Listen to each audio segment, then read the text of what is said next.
কোরআনের রাষ্ট্র আর কোরআন বিরোধী রাষ্ট্র কখনো সমান হবে? কথা বলেন না কে? কোরআন দিয়ে রাষ্ট্র চলবে সেই রাষ্ট্র যেমন, কোরআন দিয়ে রাষ্ট্র চলবে না, এই দুই রাষ্ট্র কখনো সমান? কথা বলেন না কে? ভয় পাচ্ছেন? সম্মানিত উপস্থিতি, আমার আলোচনার বিষয় কোরআনের রাষ্ট্র আর কোরআন বিরোধী রাষ্ট্র। সমস্যা আছে না? বলবো আমি কিন্তু কোরআন দিয়ে বলবো, আমি কারোর বাপের নামও বলবো না, কারোর নামই বলবো না। যদি কোনো কিছু বেঁধে যায় তাও কিন্তু আমি ছাড়বো না।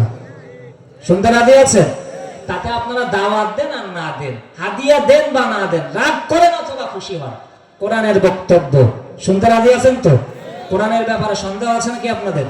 যালিকাল কিতাবুল লা রাইবা ফি, কোরআনের ভিতরে সন্দেহ আছে?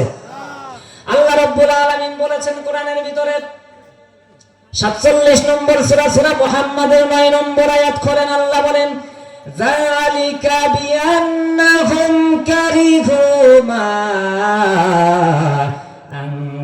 আনজালাল্লাহু ফাআহবাতা আমালাহুম। আল্লাহু আকবার। আল্লাহ রাব্বুল আলামিন বললেন এই কোরআনের ব্যাপারে যদি কারোর বিন্দু মাত্র সন্দেহ হয়, কোরআন মানি না মানবো না বিষয়টা এমন না যে এটা কি হয় নাকি, এটা কি পারা যায় নাকি, আল্লাহ এত কঠিন বললেন কেন, এরকম করে যদি বিন্দু মাত্র আপনার সন্দেহ হয় কোরআনের ব্যাপারে, আল্লাহ বললেন ফাআহবাতা আমালাহুম, যে ব্যক্তি সন্দেহ পোষণ করবে মনে মনেও, আল্লাহ বললেন তার জীবন জৈবনের সব আমল আল্লাহ বরবাদ করে দিবেন। কথাকার যত আমল করেছেন সব বরবাদ হয়ে যাবে কোরআনের ব্যাপারে যদি বিন্দু মাত্র সন্দেহ হয়।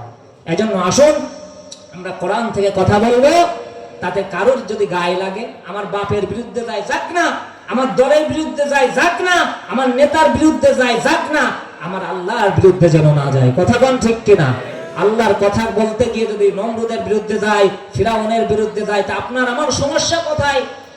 আর যদি আপনার আমার সমস্যা হয়, বুঝতে হবে আমরা ওই দলের লোক, ওই তরিকার লোক। কথা কোন ঠিক কিনা? তাতে খুশি হন আর বেজার হন। আসুন আমরা কথা শুনি। কোরআন, যারা কোরআন দিয়ে দেশ চালাবে তাদের 4টি গুণ আছে, আর যারা কোরআন দিয়ে দেশ চালাবে তারা ক্ষমতায় আসার পর 4টি কাজ করবে সর্বপ্রথম। আর যারা কোরআন বিরোধী লোক, এরকম লোক যারা কোন দেশ দখল করে, তারা ক্ষমতায় এসে এই সর্বপ্রথম 2 দফা খারাপ কাজ করবে, অনেক খারাপ কাজ করবে। আগে সংক্ষেপে কোরআন বিরোধীদের কথা বলি, যারা কোরআনের রাষ্ট্র চাই না, কোরআন দিয়ে যারা দেশ পরিচালনা করতে চাই না, তারা সর্বপ্রথম এসে এই 2টি খারাপ কাজ করবে। কথা কোন কথাকার?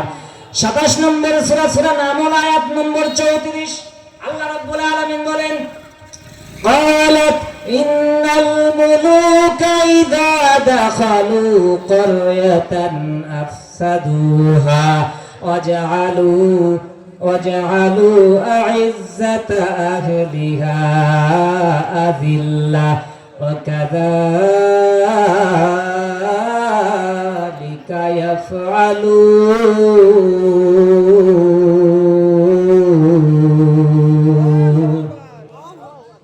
রাগ করতেছেন? একটু জোরে বলেন না আল্লাহু আকবার। আল্লাহ রাব্বুল আলামিন বলছেন কোরআন বিরোধী লোক যদি কোন দেশ দখল করে, এরকম কোন রাজা বাদশা যদি কোন দেশ দখল করে, ক্ষমতায় আসার পর তারা 2 দফা কাজ করবে। কয় দফা? জোরে বলেন কয় দফা? 2 দফা কাজ তারা করবে। সর্বপ্রথম 1 নম্বরে হলো সমাজের ভিতরে, দেশের ভিতরে, রাষ্ট্রের ভিতরে ফাসাদ সৃষ্টি করে দেয়। এই লোকগুলি ফাসাদ সৃষ্টি করে দিবে। ক্ষমতায় আসার পর এরে মারবে, ওরে মারবে, ওরে ধরবে, ওরে জেলে ভরবে। কথা কোন ঠিক কিনা? ওর বাড়ি ঘর ভাঙচুর করবে, ওকে ফোন করে ফেলবে, গুম করে ফেলবে, ওকে হত্যা করে ফেলবে, একটা ত্রাস সৃষ্টি করে দিবে, একটা ফাসাদ সৃষ্টি করে দিবে ওরা। আর একটা কাজ করবে, সেটা হচ্ছে হলো সম্মানিত লোকদেরকে বেইজ্জতি করে দেবে। কথাকার? সম্মানিত লোকদেরকে ধরে ধরে জেলে ভরবে। কাদের কাজ এইটা? কোরআন বিরোধী লোক, যারা কোরআনের শাসন চায় না, যারা কোরআনের আন্দোলন চায় না, যারা কোরআন সংসদে যাক এটা যারা চায় না, তাদের দুই দফা কাজ। এক নম্বরে ফাসাদ সৃষ্টি করা, মারামারি করা, গ্যাঞ্জাম করা, আর একটা হলো সম্মানিত লোকদেরকে ধরে ধরে বেইজ্জতি করা। কথাকার এদেরকে যদি আপনি বলেন ফাসাদ করো না, আল্লাহ সূরা বাকারার ভিতরে বললেন ওয়া ইযা কিলা লাহুম লা তুফসিদু ফিল আরদ ক্বালু ইন্নামা নাহনু মুসলিহুন।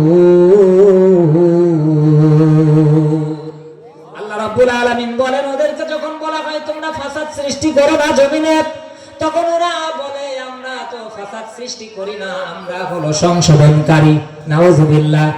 ওরা করে ফাসাদ আর বলে আমরা ফাসাদ সৃষ্টি করি না। দেখবেন ওরাই মারামারি করে, গ্যাঞ্জাম করে, ঝামেলা করে, আর বলতে গিয়ে বলে না আমাদের মতো ভালো মানুষ নাই। কথা কোন ঠিক কিনা? আল্লাহ বলেছেন এ কথা, আলা ইন্নাহুম হুমুল মুফসিদুনা ওয়ালাকিন লা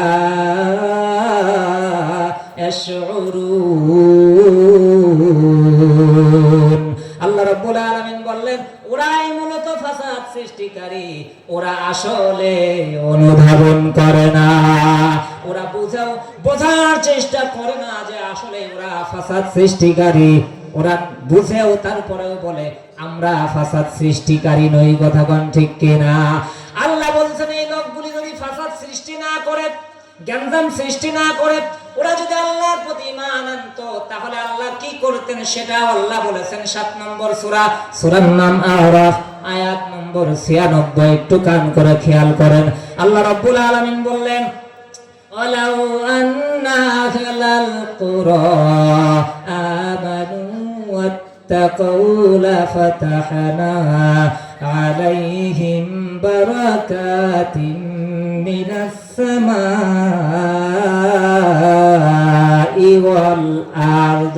আল্লাহ রাব্বুল আলামিন বলেন দেশের লোকেরা, জনপদের লোকেরা যদি আমার উপরে ঈমান আনতো আর আমাকে ভয় করার নীতি অবলম্বন করতো, আল্লাহ সচেতন হতো, তাহলে ওই দেশের আকাশের রহমতের দরজা আর জমিনের রহমতের দরজা আমি তাদের জন্য উন্মুক্ত করে দিতাম। সুবহানাল্লাহ। কে বলেছেন কথা বলেন তো? জোরে বলেন কে বলেছেন? তাহলে আল্লাহ বলেছেন যদি আমার উপর ঈমান আনতো আর আমাকে ভয় করার নীতি অবলম্বন করতো, আল্লাহ সচেতন হতো, তাহলে সব বরকতের দরজা আল্লাহ খুলে দিতেন। আল্লাহ বলেন আসমান থেকে রহমতের বৃষ্টি আমি নাযিল করতাম, আর জমিন থেকে যত রকম খনি আছে ওই ঈমানদার বান্দাদের জন্য ওই খনিগুলো বের করে দিতাম। সুবহানাল্লাহ। পাথরের খনি, কয়লার খনি, এরপরে সোনার খনি, রূপার খনি, হীরার খনি, পান্নার খনি, তেলের খনি, সবগুলি খনি আল্লাহ রাব্বুল আলামিন দিনদার ঈমানদার বান্দাদের হাতে তুলে দিতেন, কিন্তু তারা তা করলো না। আল্লাহ বললেন ওয়ালাকিন কাযযাবু, কিন্তু তারা অস্বীকার করলো, অগ্রাহ্য করলো। فأخذناهم بما كانوا يكسبون। একটু জোরে সরে বলেন আল্লাহু আকবার। আল্লাহ রাব্বুল আলামিন বললেন ওরা অস্বীকার করলো, এই জন্য ওদের অপরাধের কারণে ওদেরকে পাকড়াও করলাম। খেয়াল করেন কথা না বলি। আল্লাহ বললেন ওদেরকে পাকড়াও করলাম, ওদেরকে পাকড়াও করেছি। আচ্ছা এটা কিন্তু আমরা স্বচক্ষেও দেখেছি। কথা কোন ঠিক কিনা? যারা কোরআন মানে নাই, যারা কোরআন মানে না, কোরআন দিয়ে দেশ পরিচালনা করতে চায় না, বরং যারা কোরআন দিয়ে দেশ পরিচালনা করতে চায় তাদেরকে মেরেছে, তাদেরকে খুন করেছে, তাদেরকে আয়না ঘরে ভরেছে, তাদেরকে ফাঁসি পর্যন্ত দিয়ে দিয়েছে। সেই সব লোক অগ্রাহ্য করলো, ওদের অপরাধের কারণে আল্লাহ রাব্বুল আলামিন বললেন ওদেরকে আমি পাকড়াও করলাম। দুনিয়া থেকে অনেককে আল্লাহ বিদায় করে দিয়েছেন। কথা কোন ঠিক কিনা? সম্মানিত উপস্থিতিতে আল্লাহ যেটা বললেন যদি ঈমান আনতো তাহলে আমি এরকম আসমানের বরকতের দরজা জমিনের বরকতের দরজা খুলে দিতাম, কিন্তু ওরা তো অস্বীকার করলো, ঈমান আনলো না, ওরা তো ভালো হলো না, ওরা কোরআন দিয়ে দেশ চালালো না। এই জন্য আসমান থেকে ওদের জন্য বরকত নামবে না, জমিন থেকেও বরকত উঠবে না। হীরার খনি, পান্নার খনি, পাথরের খনি, তেলের খনি উঠবে না, ওদের তেল আল্লাহ বের করে ছাড়বে। কথা কোন ঠিক কিনা? তেল উঠবে না, ওদের তেল আল্লাহ বের করে ছাড়বে। কথা কোন? এই জন্য কোরআনের সাথে আমাদের থাকা লাগবে। কোরআন বিরোধী হলে হবে না, কোরআনের সাথে থাকতে হবে। কোরআন দিয়ে দেশ পরিচালনা করার চেষ্টা করতে হবে। যারা কোরআন দিয়ে দেশ পরিচালনা করতে চায় তাদের পক্ষেই আমাদের থাকা লাগবে। কথা কোন ঠিক কিনা? আমরা যে যে দলই করি না কেন, কোরআনের পক্ষে থাকতে আমাদের সমস্যা নাকি? কোরআনের পক্ষে থাকবো। আমি কিন্তু বলছি না অমুক দল তমুক দল, কোন দল, আমরা একটাই দল, সেটা হলো কোরআনের দল, আল্লাহর দল। কথা কোন ঠিক কিনা?